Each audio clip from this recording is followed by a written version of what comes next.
Bonjour les smilers, c'est Aurélie et voici déjà la deuxième vidéo. Alors avant de commencer cette vidéo et de vous en donner le thème, je voudrais vous remercier pour l'accueil que vous avez réservé à ma première vidéo. Ça m'a vraiment fait plaisir et ça me conforte dans l'intention donc de faire des vidéos en 2016. Donc un grand merci à vous tous pour cet accueil. Alors pour cette deuxième vidéo, j'ai choisi de vous parler des mots et de l'influence que les mots ont sur notre humeur, sur nos actions et sur nos relations avec les gens. Vous allez voir que prendre conscience des mots qu'on utilise peut avoir un impact sur notre bonne humeur. Alors première chose, est-ce que vous savez que votre ADN, vos cellules, enregistrent tout ce que nous disons et qu'il s'arrange toujours pour, d'une manière ou d'une autre, nous créer l'expérience qui va confirmer les mots que nous aurons utilisés. Par exemple, qui d'entre vous n'a jamais utilisé les expressions assassines? Je les appelle assassines parce qu'elles ne sont pas du tout bienveillantes envers nous-mêmes. Le « je suis nul »,« je sers à rien »,« je n'y arriverai pas »,« je suis un imbécile ». C'est vraiment des phrases qui sont extrêmement assassines envers nous-mêmes, que notre corps, nos ADN ressentent et vont faire en sorte de confirmer par des actions. Alors moi, je m'en suis rendu compte dans mon quotidien. Ces phrases-là, je les utilisais assez régulièrement. Je suis nulle, j'y arriverai pas, j'ai pas les compétences pour, j'ai peur, etc.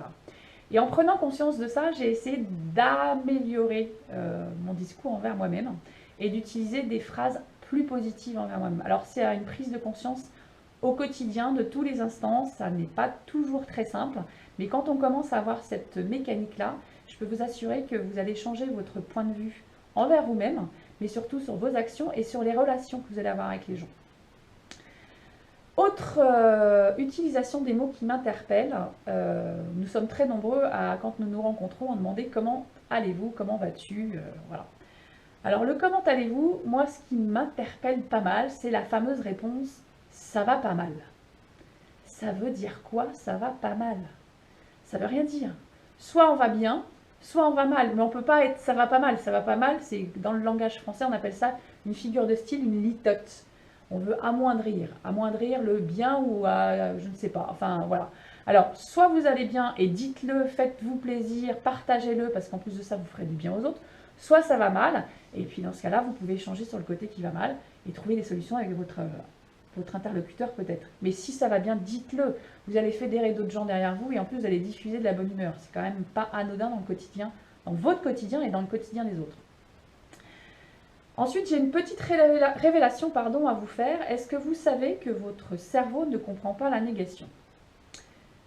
Preuve à l'appui. Si je vous dis de ne pas penser à un éléphant rouge, je ris d'avance parce que je sais que 100% d'entre vous, vous avez pensé à l'éléphant rouge. Parce que votre cerveau n'a retenu que penser éléphant rouge. Et le ne pas, il ne l'a pas compris. Et ça, on l'utilise tous les jours, cette phrase avec cette négation. Le meilleur exemple, c'est dans notre quotidien professionnel. Qui d'entre vous ne signe pas ses emails avec cette phrase « N'hésitez pas à me contacter pour plus d'informations ». Mais bien sûr que oui, votre partenaire, votre client, votre prospect, il va hésiter, il aura retenu que le mot « hésiter ». Alors, je vous invite à utiliser plutôt la phrase « Contactez-moi pour plus d'informations ». Soyez positif, soyez engageant dans votre communication, même écrite, mais faites-le aussi dans votre communication orale. Voilà, ce sont des petits exemples comme ça que je vous donne, j'en ai plein d'autres, et pour les connaître un petit peu plus, on pourra en parler dans d'autres circonstances. Par exemple, dans mes ateliers performance et bonne humeur, il y en a un le 25 février à Rennes et un autre le 11 mars à Paris. Alors je vous invite à me contacter pour plus d'informations sur ces ateliers et je vous expliquerai un petit peu en quoi ça consiste. Sinon, voilà, j'espère que cette vidéo vous fera prendre conscience de votre langage au quotidien envers vous-même et envers les autres et de l'impact que ça peut avoir sur vos actions et vos relations. Si vous avez des anecdotes ou des astuces par rapport à cette utilisation des mots, n'hésitez pas en commentaire de cette vidéo à les partager entre nous. Ce sera toujours sympa de voir un petit peu comment vous utilisez les mots dans votre quotidien et professionnel et personnel évidemment. Voilà, et bien écoutez, sur ces bons mots, je vous souhaite une belle et douce journée avec plein de sourires et plein de rires comme d'habitude. Et puis je vous dis à très bientôt pour la troisième vidéo. À bientôt, ciao ciao!